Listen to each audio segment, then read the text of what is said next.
નમસ્કાર મિત્રો આપણે તમે જોઈ રહ્યા છો સુરતનો આ સૌ પ્રથમ ડાન્સિંગ રોડ છે. ડાન્સિંગ રોડ આમાં તમારે ઓટોમેટિક ડાન્સ થશે. તમે આ રોડ ઉપર આવશો, તમારે કોઈ બી ₹1ની ખર્ચો કર્યા વગર તમને ફ્રી ઓફ કોસ્ટ તમને ડાન્સ કરવા મળશે. જોઈ લો, આ બધી ગાડીઓ ડાન્સ કરતી જાય છે.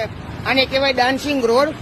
તો તમારે આના માટે મુલાકાત લેવી હોય તો આપણે સુરતમાં રેલવે સ્ટેશનની બાજુમાં આપણે આ ડાન્સિંગ રોડ આવેલો છે મિત્રો. તો તમે ક્યારે બી જો આ જો ડાન્સ જો બાઇક વાળા ડાન્સ કરતા જાય, જો ડાન્સ કરે. જો આ છે આપણા સુરતનો વિકાસ.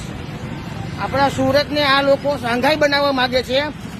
તો આ રીતના હવે મને એવું લાગે છે કે શાંઘાઈના બી અવધ રસ્તા હશે તો જ આ લોકો આ રીતના કરતા હોય ને.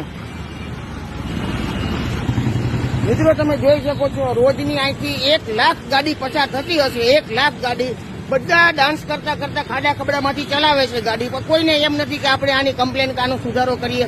આ ભાજપના રાજમાં, ભાજપના તંત્ર શાસનમાં આખા સુરતની આ પરિસ્થિતિ છે રોડ રસ્તાની. મિત્રો અત્યારે હાલવામાં તમને કંઈ નહીં માનો, અત્યારે એક ગાડીવાળો અહીંયા પડતા રહી ગયો એના છોકરા સાથે. હવે એ પડી ગયો, તેનો હાથ ભાંગી ગયો તો જવાબદારી કોણ લે? પણ સુરત મ્યુનિસિપાલિટી વાળા એને ખવડાવત, એને આવત ઘરે દાડાના છોકરાનો હાથ ભાંગી ગયો, ખર્ચો થાય 50,000નો એની ભૂલને હિસાબે, તો કોણ એના માટે જવાબદાર છે? પબ્લિકની ભૂલ.